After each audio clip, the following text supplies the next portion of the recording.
Mapalad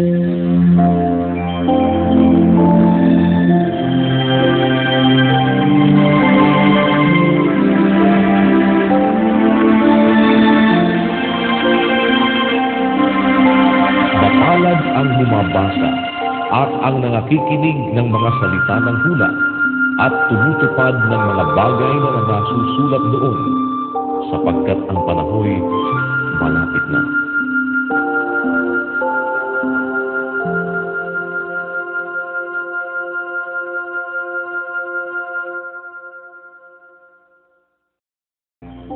Galacia Kapitulo 3. O mga mangbang na taga-Galacia, sino ang mga nagsigayuma sa inyo na sa harapan ng inyong mga matay si Jesucristo na napako sa krus ay maliwanag na inihayag? Ito lamang ang ibig kong maalaman sa inyo. Tinanggap ba ninyo ang Espiritu sa pamamagitan ng mga gawang ayon sa kautusan o sa pamamagitan ng pakikinig ng tungkol sa pananampalataya? Napakamangbang na baga kayo? Kayong nagpasimula sa Espiritu, ngayon na nagpapakasakdal kayo sa laman? Tiniis ba ninyong walang kabuluhan ang lubhang maraming mga bagay? Kung tunay na walang kabuluhan, siya na nagbibigay nga sa inyo ng Espiritu at gumagawa ng mga himala sa gitna ninyo, ginagawa baga sa pamamagitan ng mga gawang ayon sa kautusan o sa pakikinig ng tungkol sa pananampalataya? Gaya nga ni Abraham na sumampalataya sa Diyos at ito'y ibinilang sa kanya na katuwiran. Talastasin nga ninyo na ang mga sa pananampalataya, ang mga yaon ay mga anak ni Abraham. At sapagkat ipinakita na ng kasulatan na aariing ganap ng Diyos ang mga hintil sa pamamagitan ng pananampalataya, ay ipinangaral na ng una ang Ebanghelyo kay Abraham na sinasabi, sa iyo ay pagpapalain ang lahat ng mga bansa. Kaya't ang mga sa pananampalataya ay pinagpapala kay Abraham na may pananampalataya, sapagkat ang lahat na sa mga gawang ayon sa kautusan ay nasa ilalim ng sumpa, sapagkat nasusulat, sinusumpa ang bawat hindi nananatili sa lahat ng mga bagay na nasusulat sa aklat ng kautusan upang gawin nila. Maliwanag nga na sino man ay hindi inaaring ganap sa kautusan sa harapan ng Diyos, sapagkat ang ganap ay mabubuhay sa pananampalataya. At ang kautusan ay hindi sa pananampalataya, kundi ang gumaganap ng mga yaon ay mabubuhay sa mga yaon. Sa sumpa ng kautusan ay pinubos tayo ni Kristo na naging sumpa sa ganang atin, sapagkat nasusulat, sinusumpa ang bawat binibitay sa punong kahoy. Upang sa mga hintil ay dumating ang pagpapala ni Abraham na kay Kristo Jesus, upang sa pamamagitan ng pananampalataya ay tanggapin natin ang pangako ng Espiritu. Mga kapatid, nagsasalita ako ayon sa kaugalian ng mga tao.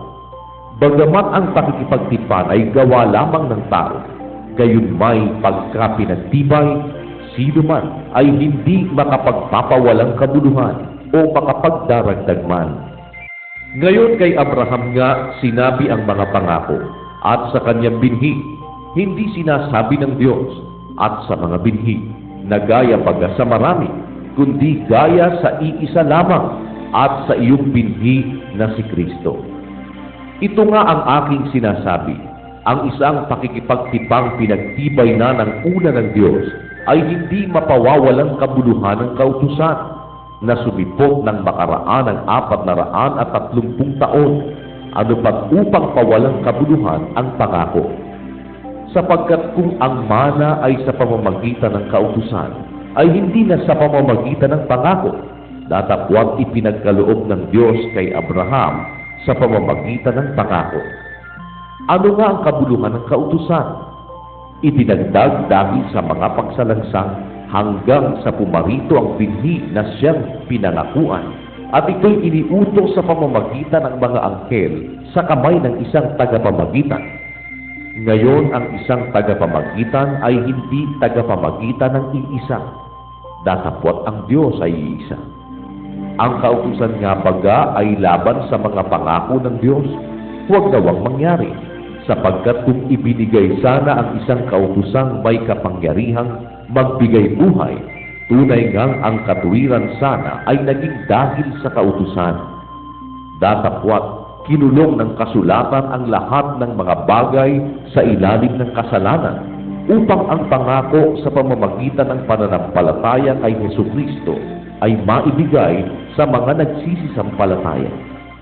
Ngunit bago dumating ang pananampalataya, ay nabibilanggo tayo sa ilalim ng kautusan na nakukulong tayo hanggang sa ang pananampalataya ay ipahahayag pagkatapos.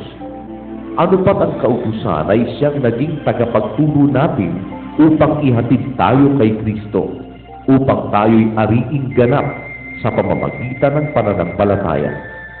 Datapwat ngayong dumating na ang pananampalataya, ay wala na tayo sa ilalim ng tagapagturo, sapagkat kayong lahat ay mga anak ng Diyos sa pamamagitan ng pananampalataya kay Kristo Jesus.